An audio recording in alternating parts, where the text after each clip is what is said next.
찬송가 269장입니다.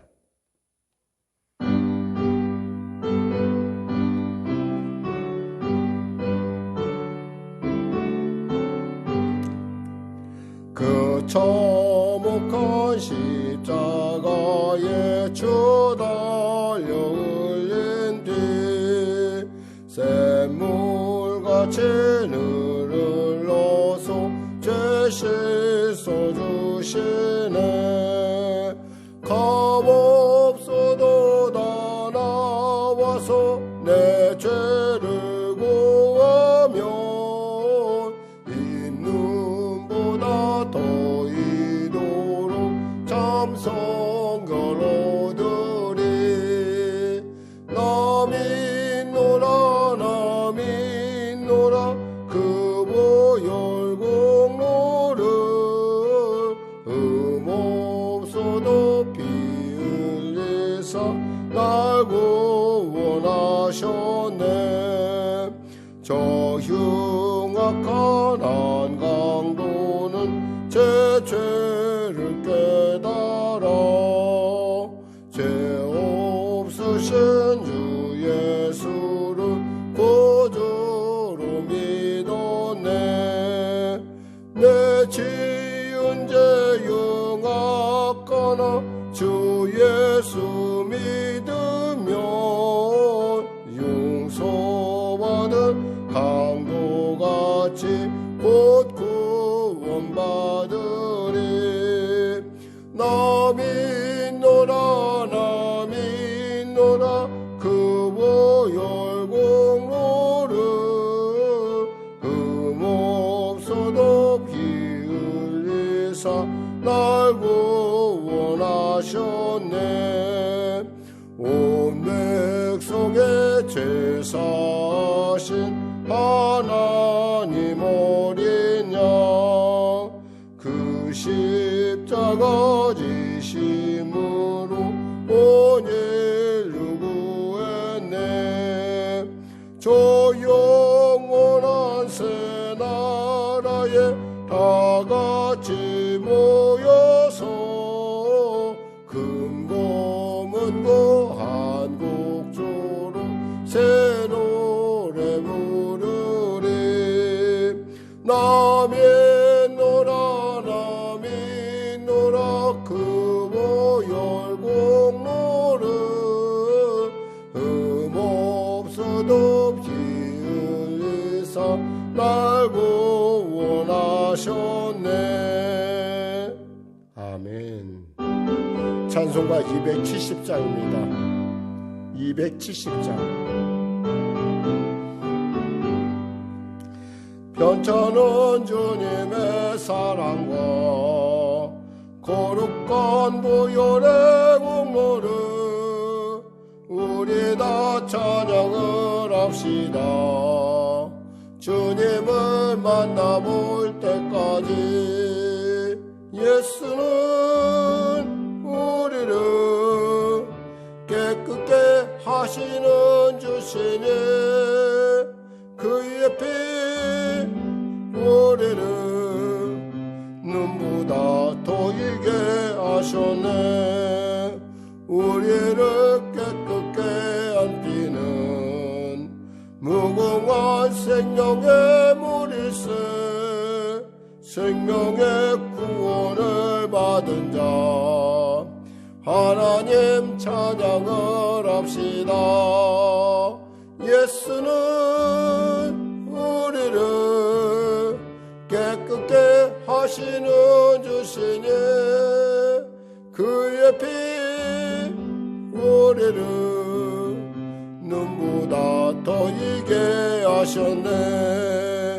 주님의 거룩한 보혈을 날마다 입으로 간증해 담대히 싸우며 나가세.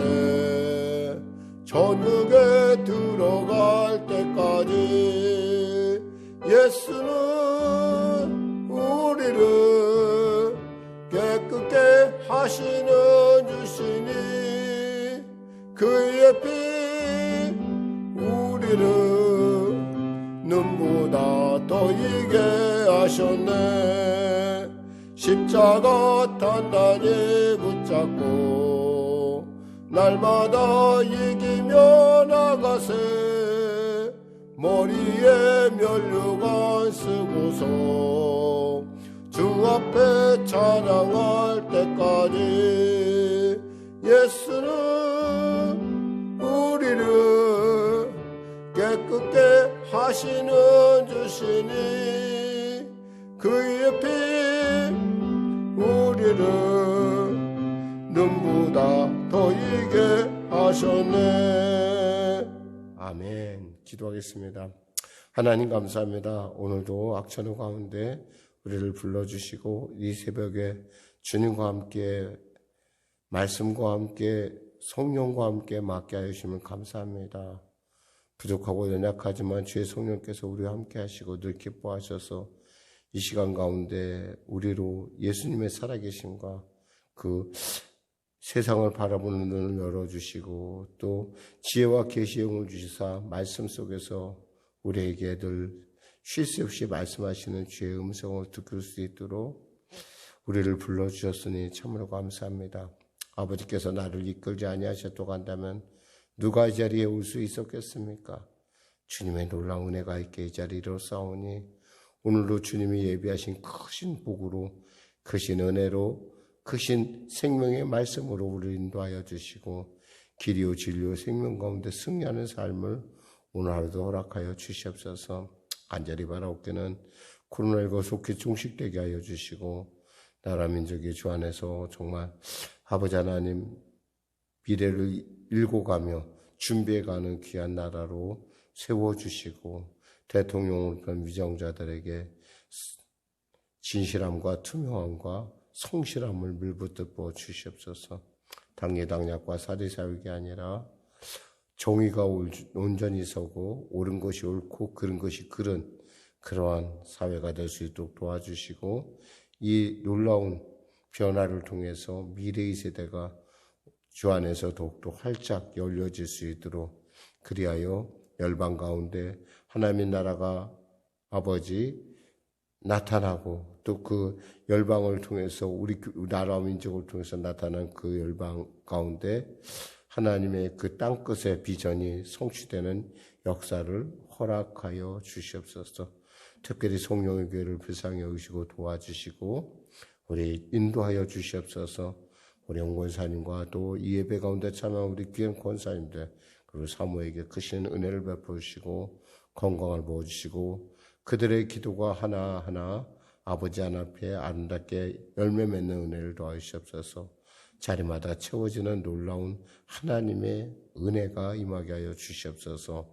감사하며 예수님의 이름으로 기도드립니다. 아멘. 하나님은 살아계십니다. 은혜 나눌 말씀은요, 에베소서 3장 1절에서 13절 말씀 되겠습니다. 에베소서 3장 1절에서 13절 말씀 같이 합독하도록 하겠습니다. 에베소서 3장 1절에서 13절 말씀. 이러므로 그리스도 예수의 일로 너희 이방인을 위하여 갇힌 자 된 나 바울이 말하거니와 너희를 위하여 내게 주신 하나님의 그 은혜의 경륜을 너희가 들었을 터이라. 곧 계시로 내게 비밀을 알게 하신 것은 내가 먼저 간단히 기록함과 같으니 그것을 읽으면 내가 그리스도의 비밀을 깨달은 줄을 너희가 알 수 있으리라. 이제 그의 거룩한 사도들과 선지자들에게 성령으로 나타내신 것 같이 다른 세대에서는 사람의 아들들에게 알리지 아니하셨으니 이는 이방인들이 복음으로 말미암아 그리스도 예수 안에서 함께 상속자가 되고 함께 지체가 되고 함께 약속에 참여하는 자가 됨이라. 이 복음을 위하여 그의 능력이 역사하시는 대로 내게 주신 하나님의 은혜의 선물을 따라 내가 일꾼이 되었노라. 모든 성도 중에 지극히 작은 자보다 더 작은 나에게 이 은혜를 주신 것은 측량할 수 없는 그리스도의 풍성함을 이방인에게 전하게 하시고 영원부터 만물을 창조하신 하나님 속에 감추어졌던 비밀의 경륜이 어떠한 것을 드러내게 하려 하심이라. 이는 이제 교회로 말미암아 하늘에 있는 통치자들과 권세자들에게 하나님의 각종 지혜를 알게 하려 하심이니 곧 영원부터 우리 주 그리스도 예수 안에서 예정하신 뜻대로 하신 것이라. 우리가 그의 안에서 그를 믿음으로 말미암아 담대함과 확신을 가지고 하나님께 나아감을 얻었느니라. 그러므로 너희에게 구하노니 너희를 위한 나의 여러 환난에 대하여 낙심하지 말라. 이는 너희의 영광이니라. 아멘. 네. 이런 말이 있습니다. 환경은 바꿀 수는 없지만 태도는 바꿀 수 있다. 예. 어쩌면 또 거꾸로 이렇게 얘기할 수 있어요. 태도가 바뀌어지면 환경도 바뀌어질 수 있다. 사실 우리에게 주어진 환경은 바꿀 수 없는 거예요. 그러나 우리가 태도를 바꾸면, 그리고 우리가 그 환경이 주어지는 의미를 깨닫게 되면은 완전히 그 환경을 해석하는 방법이 달라지고, 환경이 해석이 되면, 그것이 내 안에 납득이 되면 나로 하여금 이 일은 절대 이 일에서 내가 여기에 와 있는 것을 이유를 발견하게 되죠. 이유를 발견하게 되면 할만하다가 됩니다. 근데 그 이유를 발견하지 못하면은 사람이 오리무중에 빠지게 되고 문제에 눌리게 되고 여러 가지 정말 우리가 상상할 수 없는 정말 두려움에 빠지게 됩니다. 마치 자라보고 놀란 가슴 소뚜껑 보고 놀란다는 식으로 우리가 상상 이상의, 사실은 현실 이상의 두려움을 느낀다는 거죠. 사도 바울이 이제 3차 전도 여행을 마치고 이제 로마를 향해서 가는, 로마에서 지금 지하 감옥에 있습니다. 어떻게 생각하면 정말 복음을 향해서 열심히 달려왔던 그의 삶을 생각하면 어떤 지하 감옥이라는 어떤 그런 환경은 도저히 납득이 할 수 없는 그런 생각일 수도 있어요. 그런 환경일 수도 있어요. 더욱이 그 소식을 들은 에베소 교인들에게는 저렇게 정말 죽을 정도로 애쓰고 저렇게 애쓴 사도 바울 선생이 결국에는 지하 감옥에 가서 이렇게 갇혀 있다는 얘기를 들으면 참 마음이 아플 수밖에 없고, 도대체 복음이란 무엇일까라고 생각할 수밖에 없는 그런 안타까움이죠. 왜냐하면 복음의 결과가 저렇다고 그러면 나도 예수를 믿으면 나도 저렇게 되지 않나라고 하는 그러한 우려가 있을 수 있다라는 거예요. 사실 이 사도 바울이 이 편지를 쓸 때 어떤 그 상황을 바꿀 수는 없어요. 그러나 자기가 그 상황이 어떻게 대처하고 있는가에 대한 분명한 태도를 밝힐 필요가 느꼈던 것이 바로 그와 같은 사실 때문에 그렇다는 거예요. 그래서 오늘 본문이 이렇게 시작되고 있습니다. 이러므로, 그러니까 즉 성령 안에서 하나님의 성전으로 저어져가는 너희, 그리고 이것이 예수의 피로 말미암아 이방인과 히브리인이, 즉 유대인이 서로 하나가 되어 하나님께 나아가는 담대함을 얻게 되었는데, 바로 그 놀라운 사실에 대해서, 이러한 사실에 대해서 이러므로 나는 지금 여기까지 오면서 나는 그리스도 예수의 일로 너희를 위하여 갇힌 자 된 나 바울이 말하거니와 라고 얘기했어요. 나. 여기서 우리가 몇 가지 단어를 읽을 수 있는 것이 뭐냐면 2절에 내게 주신, 그리고 또 보면은 3절에 내가 먼저 간단히, 그리고 또 4절에 내가 그리스도의 일을, 그리고 또 여기 8절에 보면은 지극히 모든 사람보다 지극히 작은, 모든 성도보다 지극히 작은 자보다 더 작은 나에게 라고 하는 이런 부분들을 통해서 우리가 알 수 있는 것은 사도 바울은 자기가 이 모든 현실을 정확하게 꿰뚫고 있다라는 거예요. 이해하고 있다라는 거예요. 여러분, 이해할 수 있다라는 것은 있잖아요. 이분이 바라보는 눈이 있잖아요. 바뀌었다는 거예요. 우리가 아무리 어려운 고난도요, 이해가 되면요, 그것은 감당할 만한 실마리가 거기서 잡히기 시작해요. 지금 사도 바울이 내가 이렇게 된 것은 내가 하나님의 받은 이 놀라운 은혜, 그리고 놀라운 이 영적 계시, 비밀 때문이다라는 거예요. 자기는 안다는 거예요. 자기가 이렇게 이방인의 사도로서 갇히게 된 것.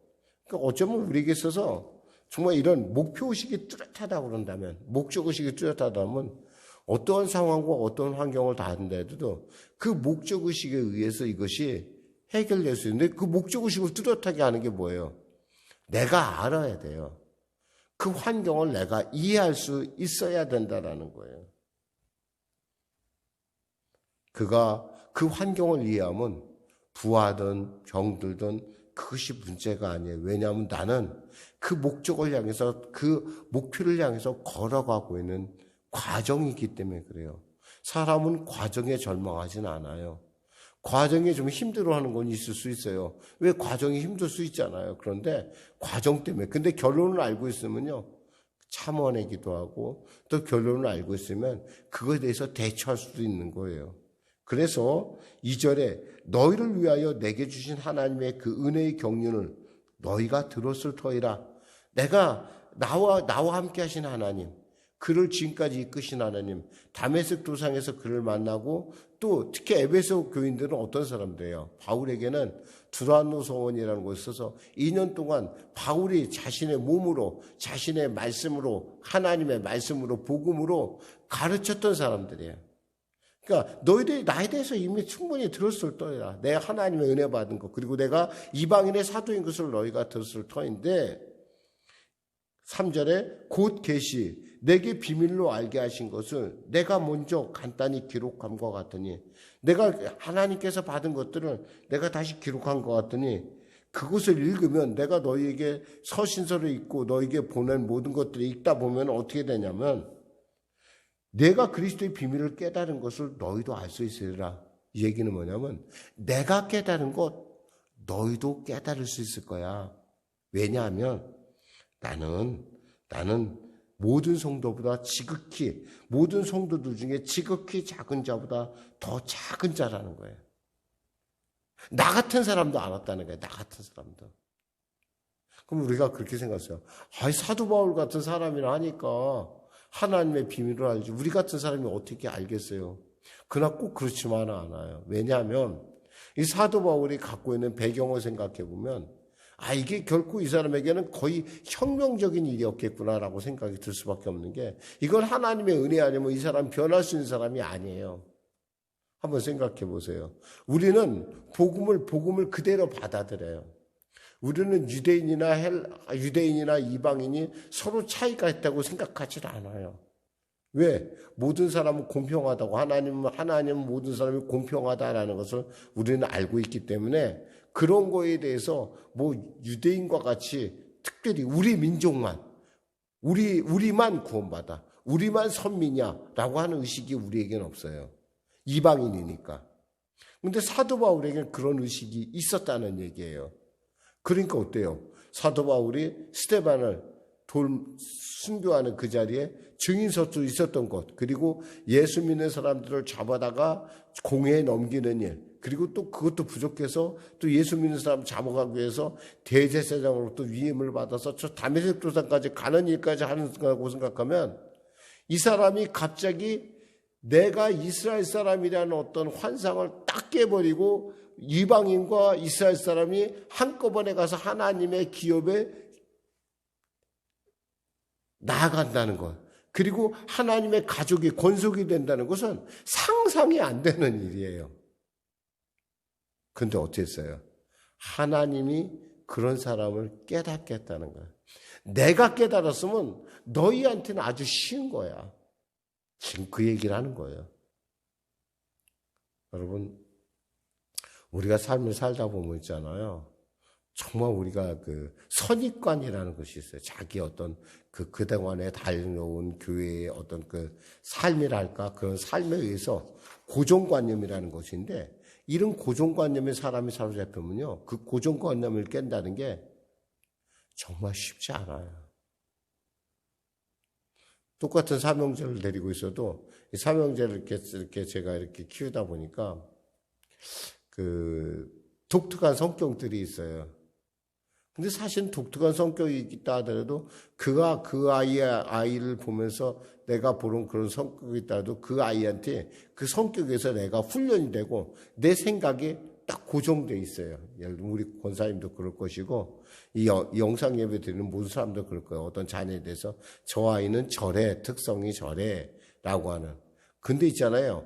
얼마든지 그 아이가 우리가 가지고 있는 특성을 깨트릴 수가 있다라는 거예요. 뭐에서? 하나님의 은혜가 임하면 얼마든지 변화할 수 있다라는 거예요. 마치 우리가 변화했듯이.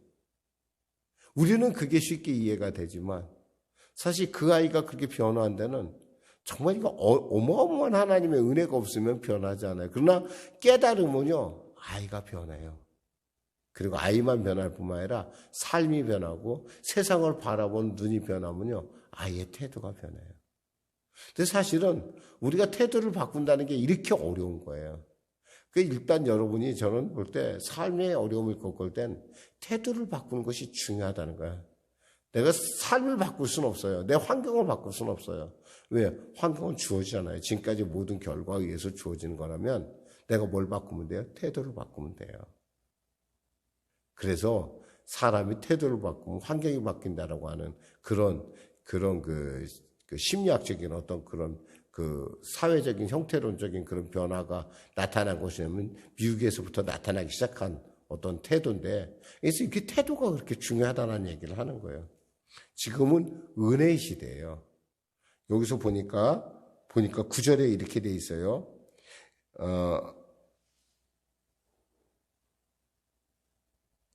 영원부터 만물을 창조하신 하나님의 속에 감추었던 비밀의 경륜이 어떠한 것을 드러내려 하려 하심이라.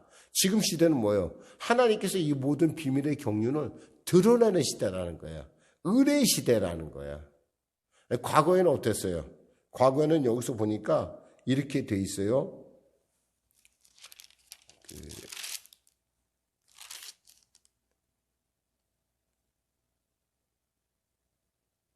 과거에는 5절에 보면 이제 그의 거룩한 사도들과 선지자들에게 성령으로 나타내신 것 같이 다른 세대에서는 사람의 아들들에게 알리지 아니하셨으니라고 돼 있어요. 그러니까 과거에는 이것이 알려진 사실이 아니었어요. 그러니까 그때는 닫혀 있었어요. 계시라는 게 비밀이잖아요. 근데 그 비밀을 하나님께서 탁 걷어내신 거예요. 그래서 우리로 하여금 알게 하셨어요. 과거에는 유대인만 구원받고 유대인만 하나님 알고 유대인만 은혜 안에 있는 존재인 줄 알았는데 하나님께서 계시를 열으시니까 아니구나. 예수의 십자가의 은혜로 말미암아 예수의 보혈로 말미암아 그걸 믿는 사람 모두가 다 하나님의 가족이 되고 하나님의 권속이 되고 하나님의 나라가 돼서 하나님께 나아간다는 사실을 안 거예요. 그러니까 뭐예요? 사도 바울이 지금까지 달려온 자신의 삶의 모습이 뭐예요? 이거였구나. 내가 이래서 내가 여기까지 왔구나라고 깨닫는 거예요. 깨달으니까요. 그 깨달음이 너무 기뻐서, 너무너무 행복해서, 너무너무 즐거워서 감옥이 감옥 같지 않은 거예요. 어쩌면 그 감옥은 그에게 있어서 멈춤의 자리였어요. 그에게서 멈춰서 홀로 떨어져 있는 격리의 자리예요. 그러다 보니까 어때요? 깨닫기 시작하는 거야. 내가 여기까지 달려온 인간의 이 내 모든 삶의 여정들이 다 이해가 되기 시작하는 거야. 이해가 되면서 나의 발걸음이 어떻다는 거야? 하나님을 향해서 내가 지금 하나님의 그 나라와 그 일을 향해서 내가 가고 있구나 알게 되는 거예요. 그리고 그 끝에서 나를 기다리신, 나를 지금 만나기 위해서 기다리신 하나님을 생각하니까 내 마음이 몹시 기쁜 거예요. 행복한 거예요. 그렇잖아요. 우리가 참 아이들이 커지고 이렇게 아이들이 철이 들고 정말 아이들이 우리 마음을 알고 또 우리의 어려움들을 돌봐주고 그럴 때 어때요? 아, 내가 인생 헛살지 않았구나. 이런 생각 드는 것처럼 지금 사도 바울의 마음이 그렇다는 거예요. 여러분. 삶이 좀 어렵고 환경은 바꿀 수는 없어요. 그러나 우리가 우리의 삶의 목적이 하나님을 향해 가는 그리고 그 크신 하나님의 도성을 향해서 우리가 가는 그런 크리스찬의 삶이라고 한다면 지금에 조금 어렵고 조금 힘들어도 있잖아요. 그거 그렇게 너무 기죽지 마세요.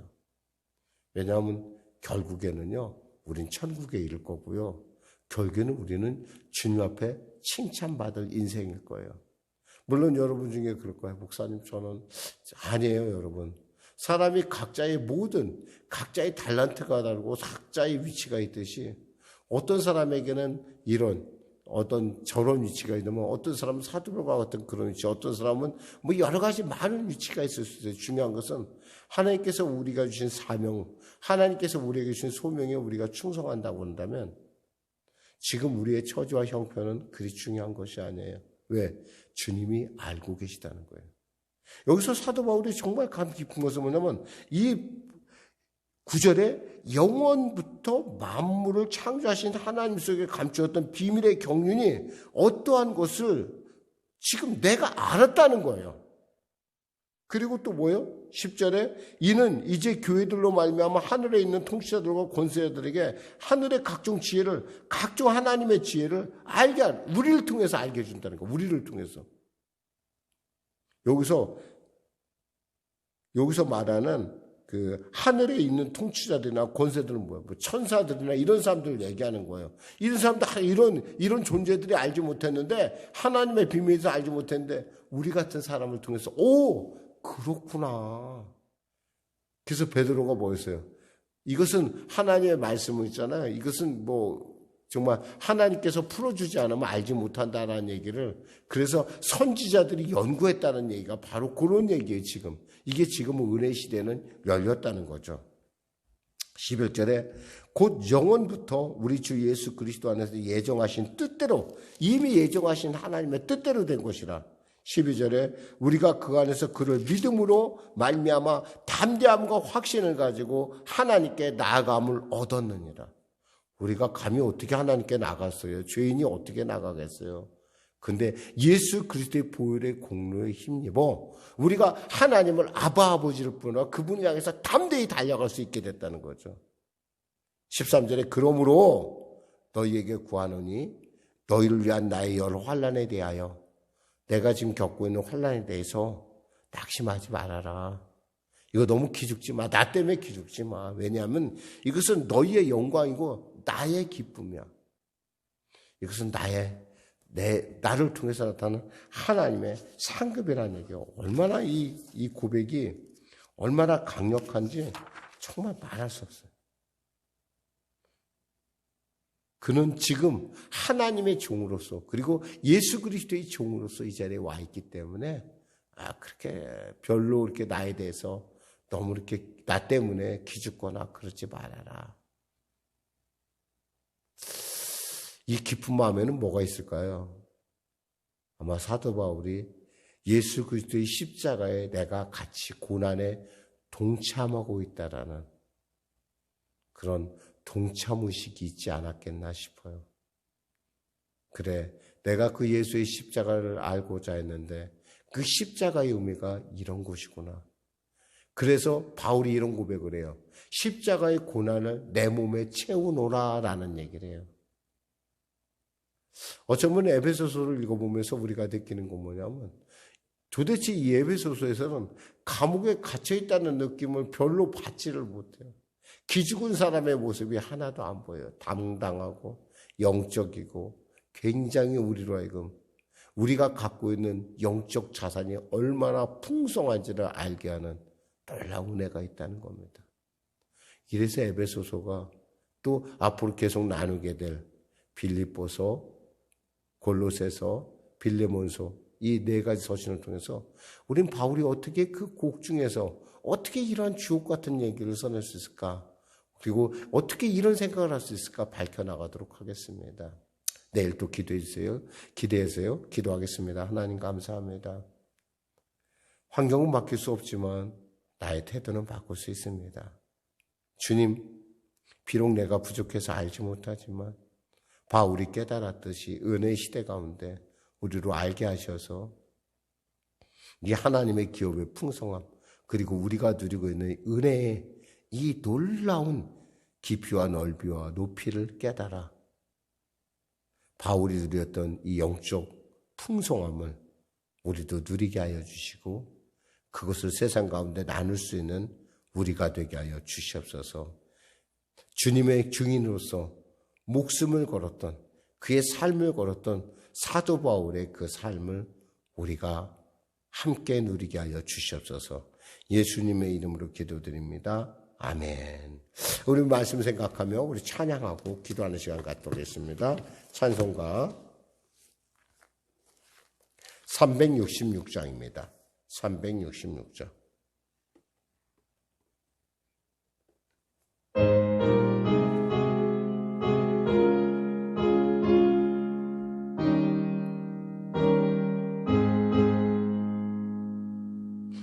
어두운 내 눈 밝히사 진리를 보게 하소서.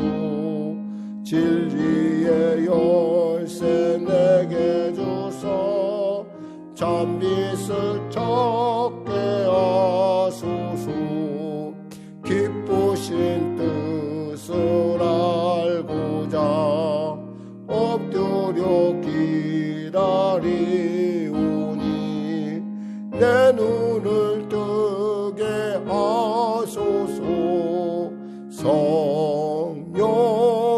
성령이여 맡겨진 내 귀 여시사 주님의 귀한 음성은 이 귀로 밝히 들을 때에 내 기쁨 한량 없겠네. 기쁘신 뜻을 알고자 엎드려 기다리오니 내 귀를 열어 주소서. 성령이여 봉해진 내 입 여시사 복음을 널리 전하고 차가운 내 맘 녹여주사 사랑을 하게 하소서. 기쁘신 뜻을 알고자 엎드려 기다리오니 내 입을 열어 주소서.